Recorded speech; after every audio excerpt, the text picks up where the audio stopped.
For me, it's getting a little bit too monotonous, but the ending just completely threw me for a loop, and I have no idea exactly how I feel about the ending. The writing style of this book was so beautiful.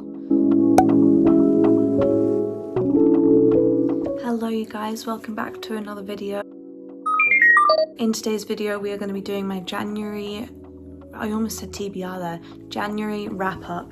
So we're going to talk about all the books that I read in the month of January. So we have 4 books here, and I've got 2 books that I read on Audible, so I hope you enjoy this video. To start off with, we have a DNF, and that is George, Don't Do That by Joyce Grenfell. This started off okay, but I just realised that it was just a collection of stories that were all essentially the same. It wasn't that interesting, and so I decided to DNF this book. I got like 40 pages into this and I just realised it wasn't really for me, so I decided to DNF it and put it aside. It's not a bad book, and by any means, if you want to pick this up and read it for yourself, then go ahead. It's just it didn't catch my interest, and I wanted this to be like a quick fun little read to have in between other books, and it wasn't that, so I decided to just DNF it and put it away. So that was this book. So I'd say that I'd rate this probably like a, well, I don't know, no, I don't think I should rate my DNF books. Yeah, I'm not going to rate it. And now we have We Solve Murders by Richard Osman.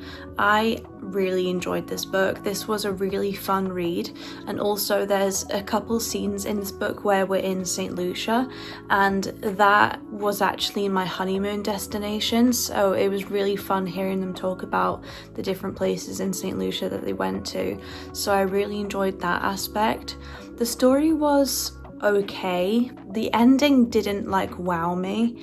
I'm trying to remember exactly what the ending was, and the fact that I can't remember it isn't a really great sign for the book. Yeah, I remember it now. So it took me a while, but I got there. So it is a good book and I did enjoy it, but it didn't wow me like Richard Osman's other books. Like, for example, The Thursday Murder Club is a series I absolutely really enjoy, and I'm hoping to get to The Impossible Fortune this month in February. But this just, it was okay. I don't know if Richard Osman's gonna write other books in this series. If he did, I would maybe pick them up and read them, but so far it's not necessarily something that is exciting me. But it was a good book. It wasn't that bad. I'd say I'd rate it like a 3.5 star. Like it wasn't a bad book by any means. I did find the characters engaging, so that was something that I enjoyed. So I did enjoy this book. It was good. It just wasn't exactly like his other books. So 3.5 stars for this book. We have The Secret 7 by Enid Blyton, I think they're called.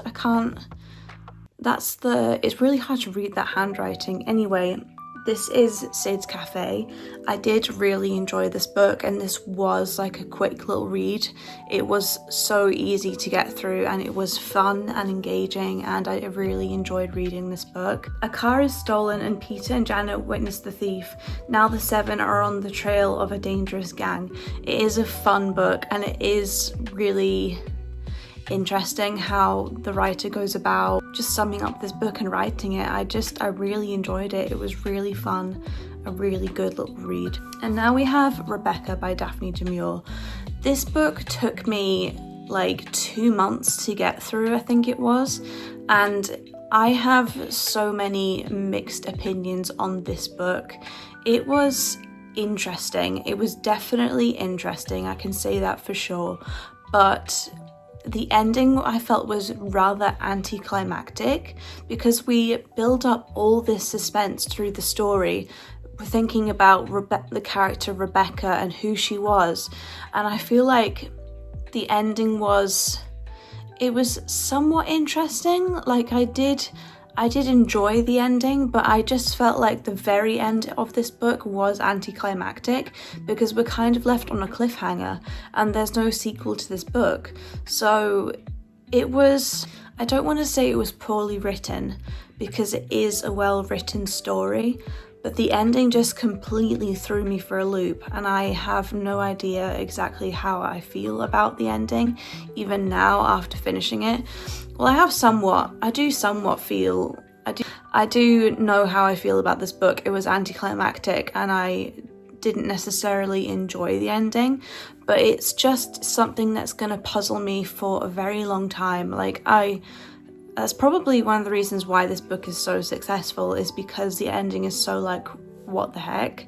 So if you want to pick this book up, then go ahead and read it. But I would recommend it to some people, but you have to really be interested in Daphne du Maurier's writing to want to pick this book up. So it was interesting enough, but it was slightly disappointing. And it took me ages to get through this book. I think I maybe should have DNF'd this because it just took me way too long to get through. And I found the character, Mrs. Danvers, very infuriating. And the main character, Caroline, she goes through so much in this story, and you kind of wish she had a little bit more backbone. I think that's all my thoughts for this book. It was interesting, don't get me wrong. It was very interesting. But it threw me for a loop, and I'm completely confused and baffled by the ending, but it was a good story. Don't forget to drink your water, folks. And then I read In the Veins of the Drowning by Callie Cassidy. That book was honestly amazing, and I have heard a negative review of this book, and honestly that completely baffled me. The writing style of this book was so beautiful. The writing style was absolutely stunning, and I really do recommend picking up this book. There was a couple intimacy scenes, so by all means check the trigger warnings before you read this book. But overall, I thought the book was incredible. The ending is somewhat a little confusing.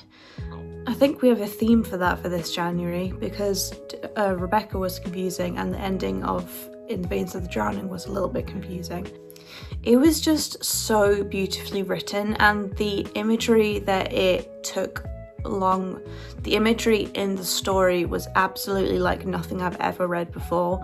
It was a stunning book in my opinion. The ending was confusing. The relationship between Imogen and Theo is absolutely adorable, and I loved their dynamic, and obviously it's strengthened through the bond, and once you read the book you'll understand what the bond is. So from start to finish I read this book in like 2 days, I think it was record time for me finishing this book, and I am really interested in the second book to see what that's going to be like, and I am excited that there is a second book because that's just amazing to me. The ending was very confusing, and even now I'm struggling to put the pieces together in my mind as to what the ending was. Overall, I can't say anything but positive things about this book because it was just so beautiful, and I won't continue going on about it because I could go on and on about this book. I really loved it and I enjoyed it, and so far it's like a 5-star for me. I loved that book. Obviously check the trigger warnings before you read the book, and yeah, it was just amazing. The book that I am currently in the middle of is Happy Place by Emily Henry. I find that Emily Henry's writing it's very good, don't get me wrong, it's very good, but I found it to be a little bit too repetitive as I'm reading the book. It is good, like, don't get me wrong, Emily Henry is a very talented writer, but I've just found the style of her writing to be quite repetitive, and I imagine some people really enjoy that, but for me it's getting a little bit too monotonous, if that's even the right word that I want to use. It's just getting a little bit too repetitive and boring, and I don't say that lightly because she is a brilliant writer, but yeah, this book just kind of, so far it's going really well. I like the characters, but I find sometimes the dynamic between the characters is a little bit cheesy, and a little bit too slightly delusional, to be honest with you. And again, I don't say any of this lightly because Emily Henry is a brilliant writer, but this is just how I felt as I have been reading the book. So it is good, don't get me wrong, it is a good book and I am enjoying it, but I don't feel the need to like keep picking it up. But I will finish this book. It's good enough for me to know that I will finish it, and I am interested to see what the ending is, although I'm pretty sure I know what the ending is going to be. But it is a good book so far. Right now it's sitting at like a 3-star. Will that go up? Maybe. I'll see how it is when I get to the end of the book. But yeah, that's my thoughts on Happy Place by Emily Henry. I think I do want to pick up her other books. Like, I think Funny Story is probably more up my street because the character, they say, is one of the male characters is like Nick from New Girl, and I absolutely love Nick from New Girl.